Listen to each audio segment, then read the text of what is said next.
Hi viewers, இன்னைக்கு நம்ம சேனல்ல ஸ்வீட் சீரிஸ் தான் பார்க்க போறோம். ரொம்ப ரிச்சான டேஸ்ட்ல இருக்கக்கூடிய பாதாம் அல்வா எப்படி செய்யறதுன்னு பார்க்கலாம் வாங்க. வெறும் 4 பொருள் வச்சு ரொம்பவே டேஸ்டா இருக்கக்கூடிய இந்த பாதாம் அல்வா கண்டிப்பா உங்க வீட்ல ஒரு வாட்டி ட்ரை பண்ணி பாருங்க. உங்க வீட்ல ஏதாச்சும் ஃபங்க்ஷன் இருந்ததுனா பர்த்டே பார்ட்டிஸ், கிட்டி பார்ட்டிஸ் அப்படின்னு நீங்க செய்யும்போது இந்த ஸ்வீட் ரொம்பவே ரிச்சான ஸ்வீட்டா இருக்கும். கண்டிப்பா ட்ரை பண்ணி பாருங்க. இப்போ வாங்க பார்க்கலாம் எப்படி செய்யறதுன்னு. இன்கிரிடியன்ட்ஸ்லாம் நோட் பண்ணி வச்சுக்கோங்க. முதல்ல ஒரு கப் அதாவது 200 கிராம்ஸ் பாதாம் எடுத்துக்கிட்டு 10 மணி நேரம் போல் ஊற வச்சுட்டு அதோட தோல் நீக்கிட்டு ரொம்ப ஃபைன் பேஸ்ட்டாக இல்லாமல் கொரப்பாக அரைச்சிக்கோங்க. பாதாம் நல்லா அரைச்சிக்கிறப்ப தண்ணி விடாமல் பால் சேர்த்து அரைச்சிக்கோங்க. அடுத்ததாக ஒரு கடையில் நம்ம அரைச்சி வச்சிருக்கிற பேஸ்ட் சேர்த்துக்கோங்க. ஸ்டவ் ஆன் பண்ணுறதுக்கு முன்னாடி தான் நம்ம பாதாம் பேஸ்ட்டையும் சேர்த்துக்கிட்டு கூடவே ஒரு கப் அளவுக்கு சர்க்கரை சேர்த்துக்கிட்டு நல்லா கலந்து விட்டுட்டு நல்ல சர்க்கரை மெல்ட் ஆனதுக்கப்புறம் நீங்கள் ஸ்டவ் ஆன் பண்ணிவிட்டு இந்த மாதிரி கிண்டி விட்டுக்கிட்டே இருக்கணும். விடாமல் கிண்டிக்கிட்டே இருந்தால் தான் அடி பிடிக்காது.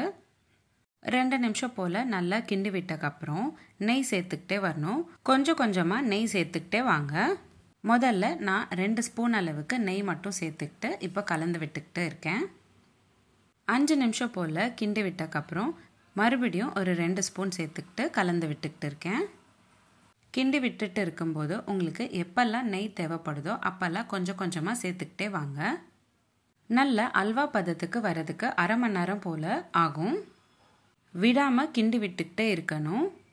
அரை மணி நேரம் போல் ஆயிடுச்சு. இப்போ பார்த்தீங்கன்னா பாதாம் அல்வா நல்ல அல்வா பதத்துக்கு வந்தாச்சு. இந்த ஸ்டேஜில் நீங்கள் டாப்பிங்ஸை பாதாம் சேர்த்துக்கலாம்.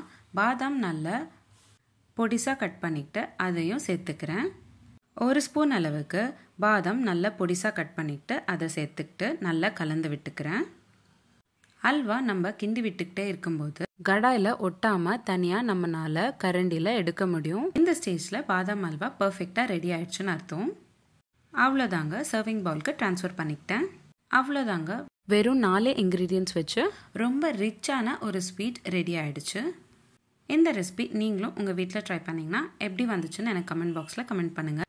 உங்களுக்கு இந்த வீடியோ பிடிச்சிருந்தா லைக் பண்ணுங்கள், ஷேர் பண்ணுங்கள். இதே மாதிரி டெய்லி ஒரு ரெசிபி பார்க்குறதுக்கு என்னோடய சேனல் சப்ஸ்கிரைப் பண்ணிக்கோங்க. இந்த மாதிரி நிறைய சீரீஸ் நம்மளோட சேனலில் போஸ்ட் பண்ணியிருக்கோம். Healthy pasta series, healthy breakfast series, healthy lunch box ideas, kids lunch box ideas, chutney series, குழம்பு சீரீஸ், கூட்டு series, rasam series, Andhra pachadi series, தயிர் pachadi series, healthy starter series, healthy laddu series, gluten free recipes, no oil no boil ரெசிபீஸ்னு இந்த மாதிரி நிறைய series நம்மளோட சேனலில் post பண்ணியிருக்கோம். லிங்க்ஸ் எல்லாமே நான் உங்களுக்கு டிஸ்கிரிப்ஷன் பாக்ஸில் ஷேர் பண்ணுறேன். கண்டிப்பாக செக் பண்ணி பாருங்கள். மீண்டும் சந்திப்போம் ஒரு சுவையான ரெசிபியுடன். தேங்க்யூ.